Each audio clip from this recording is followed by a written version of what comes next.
you guys will get hurt traveling alone. I'm strong to the finish, 'cause I eats me spinach. You know this guy, right? But here's what you don't know. Those cartoons from 1933 saved an entire Texas town during the Great Depression, sparked the first animation strike in history, and accidentally invented some of Popeye's most iconic traits by complete accident. Today I'm revealing 10 weird facts that'll change how you see this one-eyed sailor forever. I am what I am. I'm Popeye the Sailor Man. I am what I am, and that's all what Number I 10. am. The first cartoon was made in secret. November 1932. Max Fleischer walks into King Feature Syndicate with a pitch. He wants to adapt this ugly sailor character from the comic strips. The executive looks at him and says, "Out of that ugly-looking thing?" Max fires back. The funnier he looks, the better the cartoon will be. But here's where it gets paranoid. Max becomes obsessed with the idea that rival studios will steal Popeye before he can launch. So he does something extreme. He locks animator Roland Crandall in a private studio, completely separate from everyone else. Nobody knew what was happening behind that door. Crandall spent months alone hand animating the entire first Popeye cartoon in absolute secrecy. The only help? Some recycled Betty Boop animation. The results were so impressive that before the cartoon even released, the Fleischers extended their contract from 1 year to 5 years. Paranoia paid off spectacularly. I can lick any man in the house.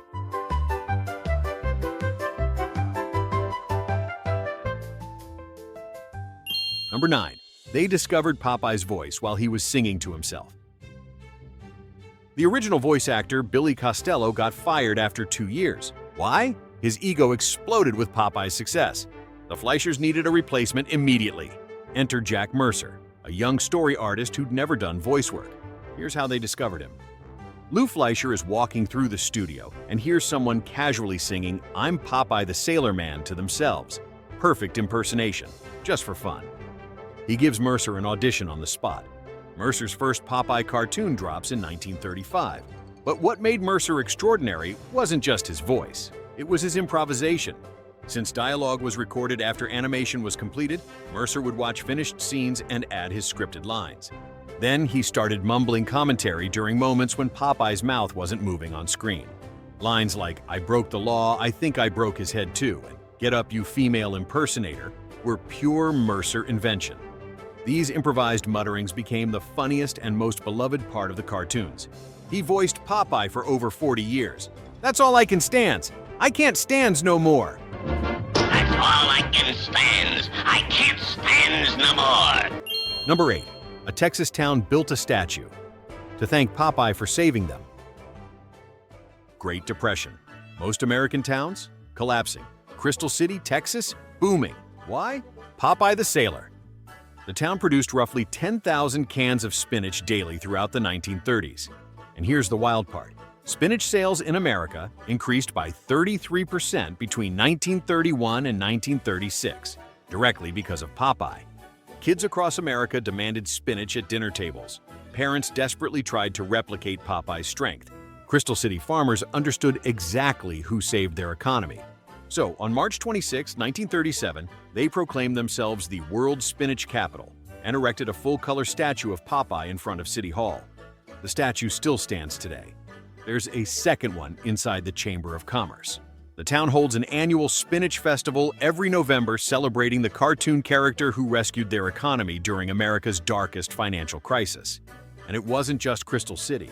Springdale and Alma, Arkansas also erected Popeye statues near their spinach canning plants. The economic impact was real, measurable, and saved farming communities across multiple states. Well, blow me down. Well, blow me down. Number 7. The studio moved to Florida to escape a union. May 7, 1937. The first major labor strike in animation history begins at Fleischer Studios. About 100 union members picketing outside carrying signs. "We can't get much spinach on salaries as low as $15 a week," and chanting, "I'm Popeye the Union Man." The strike lasted 5 brutal months. Max Fleischer took it personally, felt betrayed, developed an ulcer from the stress. The strike ended with union victory, first union contracts in the animation industry. But Max and Dave decided they'd had enough of New York labor activism. January 1938. They announced plans to relocate the entire studio to Miami, Florida. Many historians believe the move was specifically designed to escape union activity. Florida was much less union-friendly than New York. The new $300,000 facility opened in October 1938 with air conditioning and doubled workforce capacity. Many pro-union employees refused to relocate, effectively breaking up organized labor at Fleischer Studios. I eats me spinach.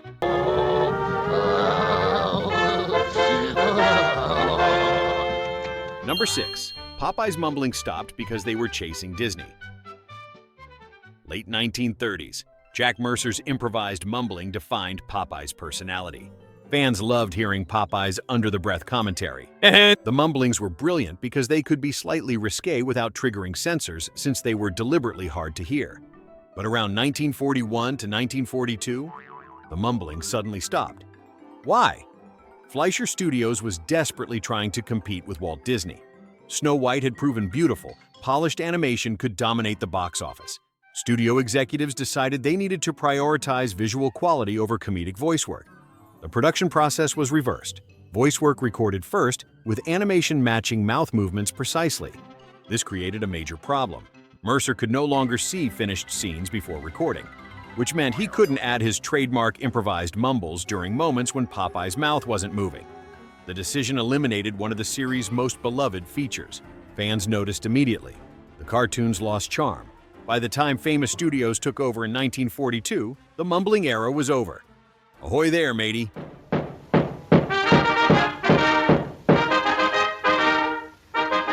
Number 5. The studio collapsed while making Popeye. The Fleischer brothers weren't speaking at all. They communicated exclusively through written notes passed by intermediaries. The tension had multiple causes. The pressure of producing their first animated feature in Miami. Dave's affair with his secretary creating personal drama. Their second feature film plagued with production problems. Paramount Pictures had financed the Miami facility and was losing patience. Late 1941, Paramount made a decisive move. They forced Max and Dave Fleischer to resign from their own studio. The company was reorganized and renamed Famous Studios in May 1942.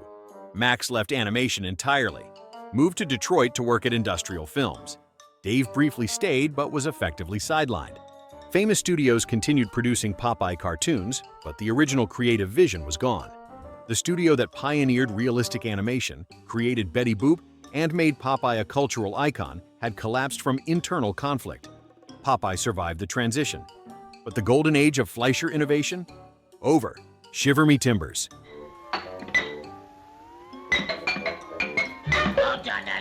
Number 4. Popeye's original superpower wasn't spinach. In E.C. Segar's original comic strip, Popeye didn't gain strength from spinach. His power came from something way stranger, a magical creature called the Wiffle Hen, named Bernice. Popeye rubbed the hen's head for indestructibility. This bizarre origin appeared when characters hired him to find the legendary creature. But when the Fleischers adapted Popeye for animation, they needed something simpler and more repeatable. Spinach was already in the comics by 1931, but used infrequently. The Fleischers made it Popeye's primary power source because it was visually simple, comedic, and instantly recognizable. Each cartoon could repeat the same formula. Popeye gets beaten up, eats spinach, gains superhuman strength, defeats villain. The change stuck permanently. By the mid-1930s, even the comic strip de-emphasized the Wiffle Hen and made Spinach Popeye's canonical power source. Interestingly, in one 1932 comic strip, Popeye states he eats spinach because it's full of vitamin A without mentioning iron.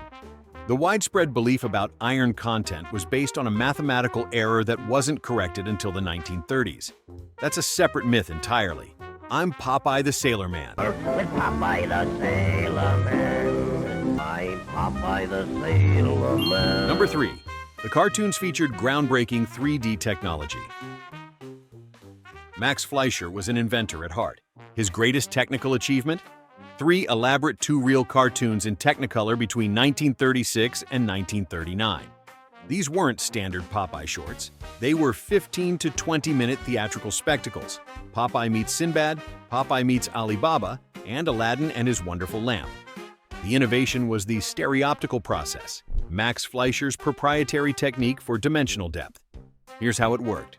A miniature three-dimensional set constructed with forced perspective, a horizontal animation table with the set in the middle, animated cells of characters placed on top. A camera moved through the set on a crane, creating the illusion of characters moving through real three-dimensional space. The effect was stunning.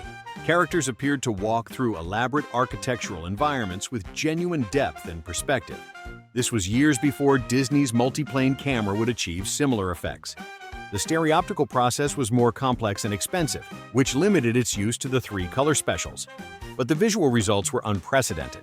The technique demonstrated Fleischer Studios wasn't just making funny cartoons, they were advancing the entire art form through technical innovation.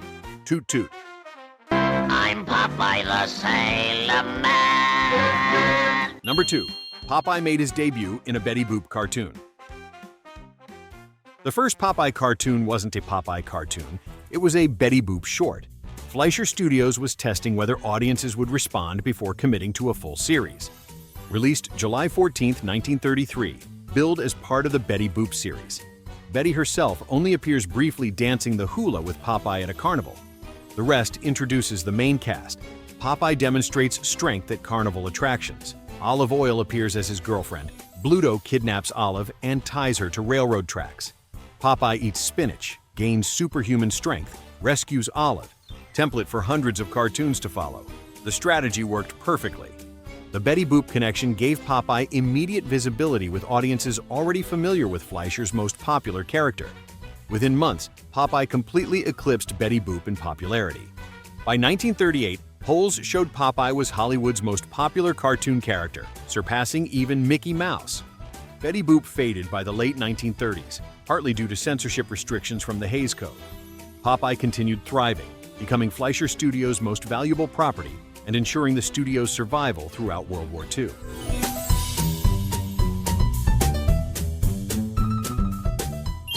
Number 1. These cartoons sparked the modern animation industry. The 1937 Fleischer Studios strike was the defining moment that changed animation forever.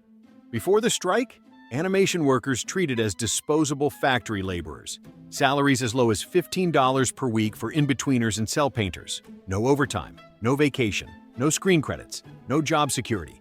The Fleischer strike established the precedent that animation workers deserved union representation and fair treatment. The Commercial Artists and Designers Union won recognition after 5 months of picketing. The victory resulted in the first union contracts in the animation industry. Better pay, working conditions, vacation time, holidays, and screen credits. The strike inspired immediate labor organizing across the industry. 1938. The Screen Cartoonists Guild, formally established in Hollywood, directly influenced by the Fleischer workers' success. 1941. The Disney animators' strike shook the entire industry. Over 200 employees walked out after Walt Disney fired union member Art Babbitt. That strike resulted in half of Disney's workforce leaving to form other studios, including United Productions of America. The animation industry would never be the same. Workers who'd been treated as anonymous assembly line laborers suddenly had names, rights, and creative recognition. Many animation historians argue that without the 1937 Fleischer strike, the golden age of animation that followed in the 1940s and 1950s would never have happened. Popeye didn't just entertain audiences. His popularity created an industry large enough to require organized labor, which then fought for the rights that allowed animators to thrive as respected artists.